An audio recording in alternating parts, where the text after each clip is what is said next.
شیخ طریقت امیر اہل سنت بانی دعوت اسلامی حضرت علامہ مولانا محمد الیاس طار قادری مدظ العالی کا تحریر کردہ رسالہ روضہ رسول کے بارے میں دلچسپ معلومات علم دین حاصل کرنے کی نیت سے بیان مکمل سنیے۔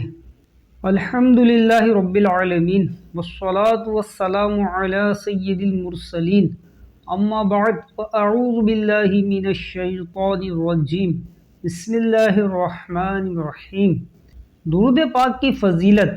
فرمان آخری نبی صلی اللہ تعالی علیہ وسلم، بے شک اللہ پاک نے ایک فرشتہ میری قبر پر مقرر فرمایا ہے جسے تمام مخلوق کی آوازیں سننے کی طاقت دی ہے، پس قیامت تک جو کوئی مجھ پر درود پاک پڑھتا ہے تو وہ مجھے اس کا اور اس کے باپ کا نام پیش کرتا ہے، کہتا ہے فلاں بن فلاں نے آپ پر اس وقت درود پاک پڑھا ہے۔ صلو علی الحبیب صلی اللہ تعالی علی محمد۔ سبز گنبد ہر آنکھ کا نور، ہر دل کا سرور ہے۔ ہر عاشق رسول اس بات کی تمنائی ہوتا ہے کہ وہ جیتے جی کم از کم ایک بار تو ضرور سبز گنبد و مینار کے دیدار فرات آثار سے شرفیاب ہو۔ مدینہ منورہ میں سب سے بابرکت بلکہ روئے زمین کی عظیم ترین زیارت گاہ روضہ رسول ہے۔ کسی عاشق رسول نے کتنا پیارا اشعار رقم کیا ہے: اعزاز یہ حاصل ہے تو حاصل ہے زمیں کو، افلاک پہ تو گنبد خضرا نہیں کوئی۔ صلو علی الحبیب صلی اللہ علی محمد۔ سرور دو جہاں کا مکان عرش نشان۔ مسجد نبی شریف میں مشرقی جانب وہ بقائے نور واقع ہے جہاں مدینے کے تاجور محبوب رب اکبر صلی اللہ تعالی علیہ وسلم جلوہ گر ہیں۔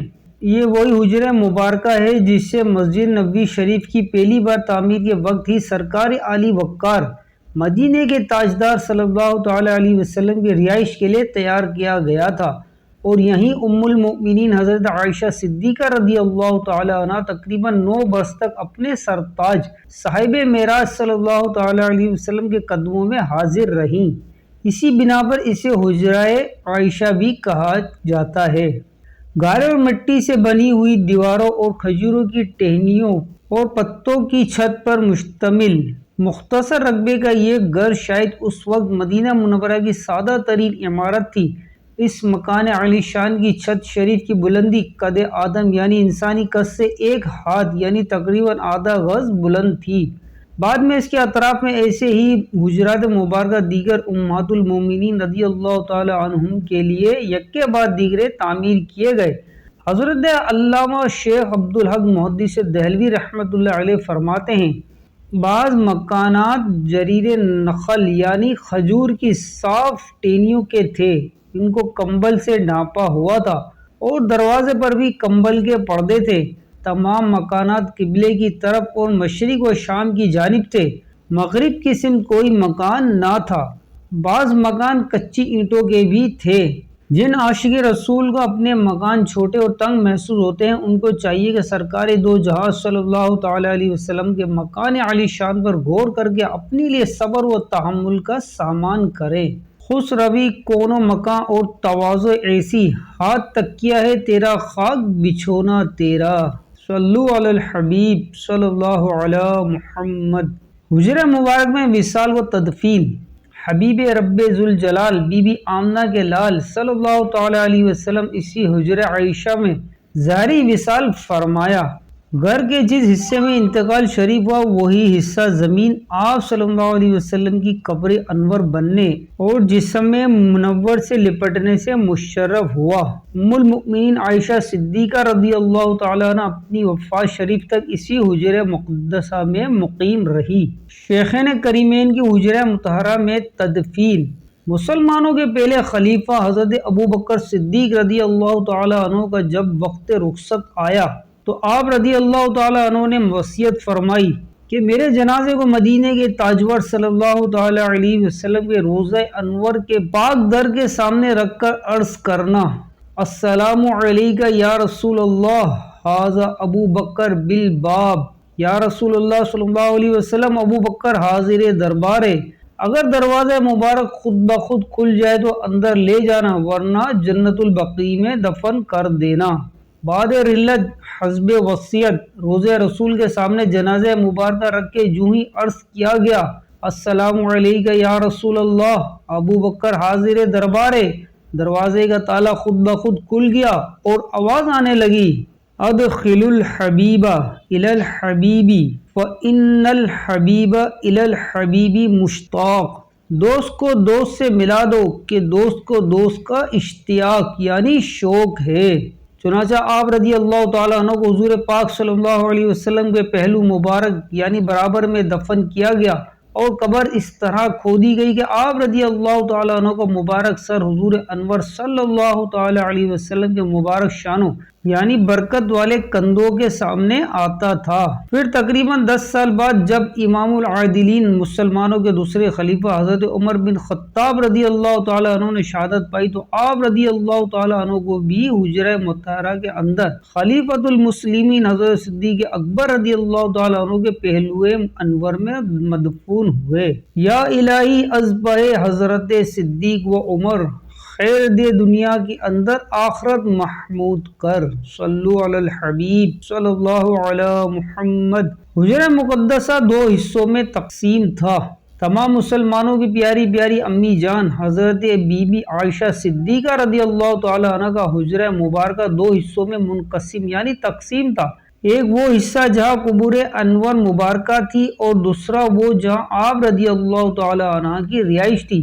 دونوں حصوں کے درمیان ایک دیوار تھی۔ آپ رضی اللہ تعالی عنہ فرماتی ہیں کہ میں اپنے گھر کے اس حصے میں جس میں رسول اللہ صلی اللہ علیہ وسلم اور میرے والد ماجد رضی اللہ تعالی عنہ آرام فرماتے اس حال میں داخل ہوا کرتی تھی کہ پردے کا کچھ خاص اہتمام نہ ہوتا تھا۔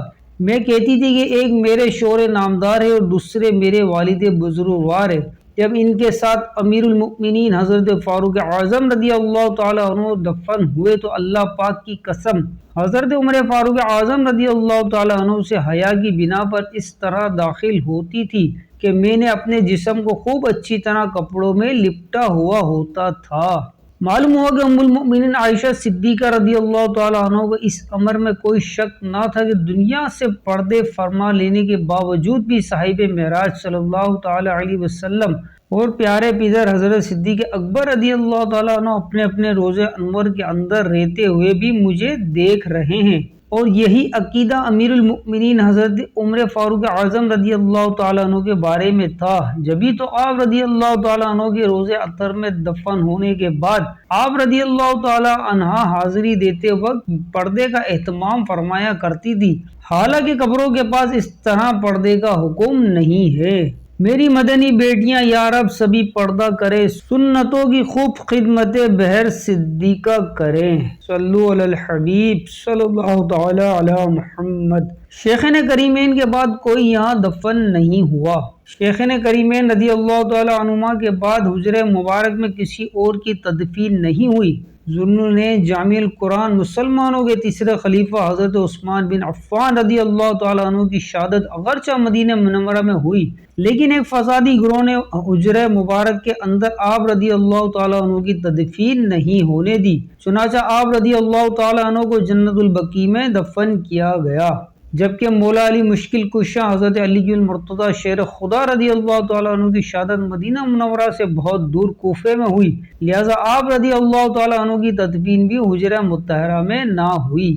جب نواسہ رسول جگر گوشہ بطول حضرت امام حسن مجتبی رضی اللہ تعالیٰ عنہ کو زہر دے کے شہید کیا گیا اور آپ رضی اللہ تعالیٰ عنہ کی تدفین حجرہ مقدسہ میں کرنے کی کوشش ہوئی تو اس وقت مدینہ منورہ کا گورنر مروان جو کہ اہل بیت کا مخالف تھا مسلح ہو کر آڑے آیا، چنانچہ خون تصادم سے بچنے کے لیے حضرت امام حسن رضی اللہ تعالیٰ عنہ کی تدفین جنت البقیع میں کر دی گئی۔ وہ حسن مجتبی سید الاصفیاء راکب دوش عزت پہ لاکھوں سلام، صلو علی الحبیب صلی اللہ تعالی علی محمد صلی اللہ تعالی علیہ وسلم۔ صدیقہ بنت صدیق محبوبہ محبوب رب العالمین ام المؤمنین حضرت عائشہ صدیقہ رضی اللہ تعالی عنہا کا جب وصال ہوا تو آپ رضی اللہ تعالی عنہا کو جنت البقیع میں دفن کیا گیا اور حجرہ مطہرہ کے دروازے مبارکہ کے باہر ایک مضبوط دیوار کھڑی کر کے اس میں داخلے کا راستہ بند کر دیا گیا۔ ام المؤمنین حضرت عائشہ صدیقہ رضی اللہ تعالی عنہ کے وصال کے بعد وہ جگہ بھی خالی ہو گئی جہاں آپ رضی اللہ تعالی عنہ قیام پذیر تھی۔ یوں اب حجرہ منورہ میں چوتھی قبر کی جگہ خالی ہے۔ قرب قیامت میں حضرت عیسیٰ روح اللہ نبینا علیہ الصلوۃ والسلام کا نزول ہوگا اور بعد انتقال آپ علیہ الصلوۃ والسلام کی تدفین حجرہ مبارک میں کی جائے گی۔ حجرہ مبارکہ کی دیواروں کی تعمیر۔ سرکار مدینہ صلی اللہ تعالی علیہ وسلم کی حیات ظاہری کے دور میں مکان عالی شان کی دیواریں پکی نہ تھی۔ سب سے پہلے امیر المؤمنین حضرت عمر فاروق اعظم رضی اللہ تعالی عنہ نے پکی دیواریں تعمیر کروائی۔ پھر پہلی صدی کے مجدد حضرت عمر بن عبد العزیز رضی اللہ تعالی عنہ نے پہلی صدی ہجری میں جب مسجد نبوی شریف کی تعمیر نو کی تو سیاہ پتھروں سے بغیر دروازے کے دیواریں بنا کر حجرہ عائشہ کا اصلی رقبہ محفوظ کر دیا اور اس کے گرد 5 گوشہ یعنی 5 کونے والی دیوار تعمیر کروا دی جس میں کوئی دروازہ نہیں ہے۔ 3 قبروں کی نقلی تصویریں۔ آج کل 3 قبروں کی تصویریں والے توغرے بازار میں بکتے ہیں جس میں ایک قبر سرکار مدینہ صلی اللہ تعالی علیہ وسلم اور 2 قبریں شیخین کریمین رضی اللہ تعالی عنہما کی طرف منسوب کی ہوئی ہیں۔ یہ جعلی نقلی ہے کیونکہ تینوں مبارک قبریں 5 گوشہ دیواروں کے اندر ہے اور اندر حاضر ہونے کا کوئی رستہ ہی نہیں۔ جب ظاہری آنکھوں سے ان مبارک قبروں کی زیارت ممکن ہی نہیں تو یہ تصویریں کہاں سے اور کس طرح اتاری گئی؟ ہجر و فراق میں جو یارب تڑپ رہے ہیں ان کو دکھا دے مولا میٹھے نبی کا روزہ۔ صلو علی الحبیب صلی اللہ تعالی علی محمد۔ ہفتہ وار مدنی رسالہ اور کتب و رسائل امیر اہل سنت سے روزانہ درس و بیان سننے کے لیے ہمارے چینل رضا اسلامک اسپیچ کو سبسکرائب کیجیے اور نیکی کی دعوت عام کرنے کی نیت سے ویڈیو کو شیئر بھی کیجیے۔ جزاکم اللہ خیرہ۔